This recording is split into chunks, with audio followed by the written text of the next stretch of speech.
started to touch on the prison camp here. Can't hear you.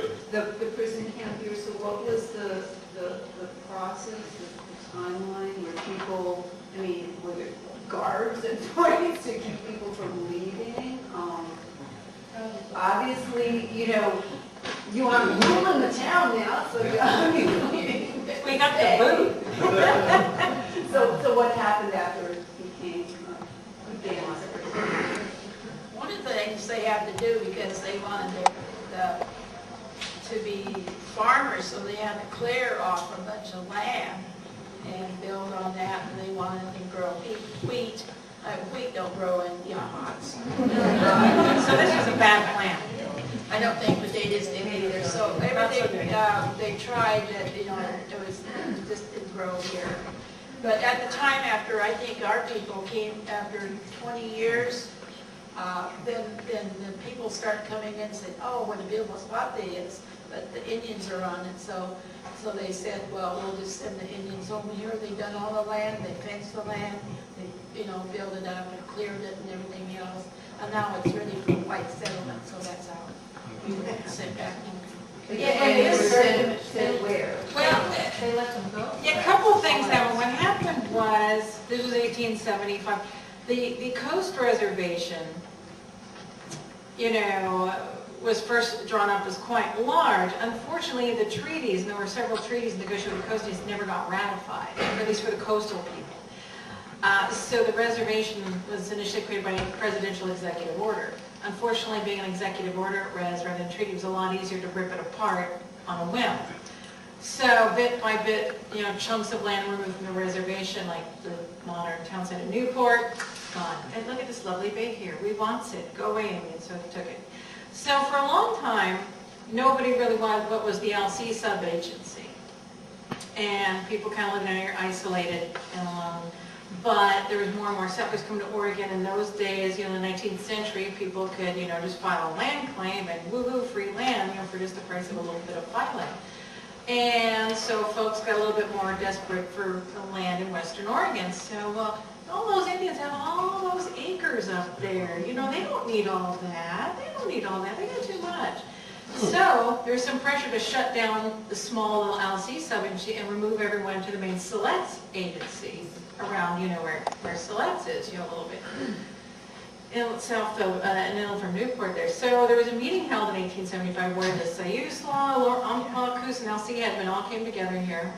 And they talked in jargon with some representatives from the Indian Service to talk about closing this agency and everyone up stakes and moving into Siletz.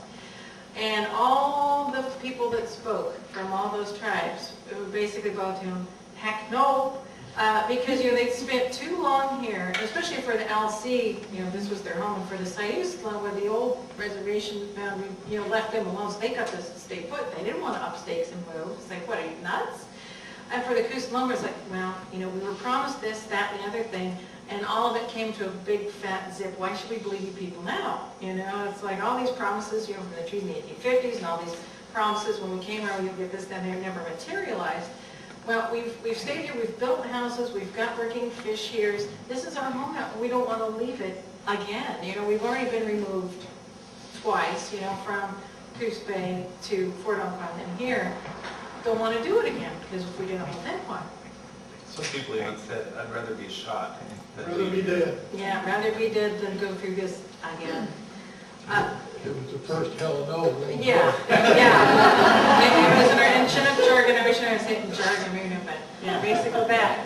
And sadly, you know, so these Indians, you know, they translate into English, because the meeting actually originally was in jargon, but, you know, they wrote down, you know, some English transcriptions of the speeches, and fell on deaf ears, just kind of went to the great paperwork void, because, you know, the government back in D.C. did a big short thing, and officially opened this to settlement, so that then any Euro-American settlers could file a claim, and here we are.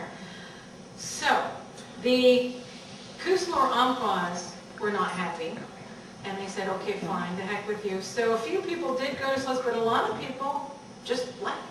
And they formed a little intertribal community around the mouth of the North Fork Siuslaw. They used to call it Acme, so just, around Florence there. So some Coos and Umpqua people settled, the Siuslaw folks lived there. Some people, especially Umpquas, did, resettle on the Umpqua River and eventually got some Indian allotments there. And a lot of people, especially Coos, but some Umpquas, came all the way back down to Coos Bay, especially around South Slough, which they, for a time, called Rascal Creek, because apparently my relatives up there were a little, well, rascally. Can't imagine why they would say such a thing. But, so basically they just kind of left the whole reservation system and resettled there. The LC people, if I remember this right, and Robert would know this far better than I, but I think they held on at Longford for a bit. Eventually, as people were claiming land, they had to up stakes and go to Siletz. Now, weird story, and I need to find the copy of this letter because I still find it funny, but in 1997, I was part of the Southwestern Oregon Research Project, where a group of us went back to Washington, D.C. to the National Archives to make copies of primarily, at least what I worked on, was correspondence from Indian agents at the Siletz and Grand Ronde agencies in the 19th and early 20th century. I think it was sometime in the 1880s. There was a new agent who came into Siletz, and he was writing back to Washington, D.C. for clarification because he was terribly puzzled about the LC Indians there who were making demands for coffee. The LC people came to him and said, look, fella, we agreed to move here, from the coast for extra coffee rations. So the last guy was giving us our coffee ration. Where's our coffee rations? So this new agent was writing back, he's like, what is this all about? What do I need to give them extra coffee rations? So, at least according to this agent, the LC people in part were induced to move to Siletz if, among other things, a little extra coffee. And, well, I understand the love of good coffee. I hope they were getting good coffee. I found this letter. They were jonesing. And I just laughed out loud in the archives because it was just the funniest thing. And, Sally, I mean, we copied a ton of correspondence, like going along for decades. So I didn't keep close track of exactly, who that was and what year. And I need to go back through those copies that we made and find that letter because it's strangely funny. Amidst all the misery, there's a bit of odd humor.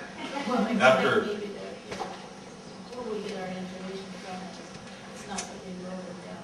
Yeah, well, in this case, this was a little bit Indian agent because the agents out here, depending on the competency and I suppose energy on the agent's part, would keep track of a lot of paperwork. There's a lot of paperwork involved, not just this, but lots of budgeting and letters back and forth. And most of this was in the pre-typewriter era, so it was in this lovely flowery handwriting. And I would have to curse some copyists because you could definitely tell some copyists had much better handwriting than others, copying these letters. But yeah, that particular bit about the coffee was just this agent writing back east for clarification of something that the LC people had come to his office and informed him, we want our coffee. Very often, the first letter written by an agent arriving at Siletz agency, taking over the agency, he would say, arrived here on such and such a date, it's raining.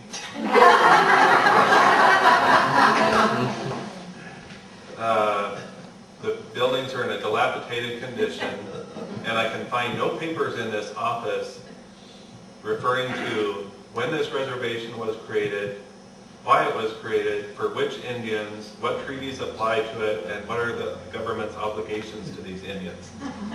So they had no desk guide, and so it was up to them to interpret, what their job was to do in relation to providing obligations to these people that they were in charge of.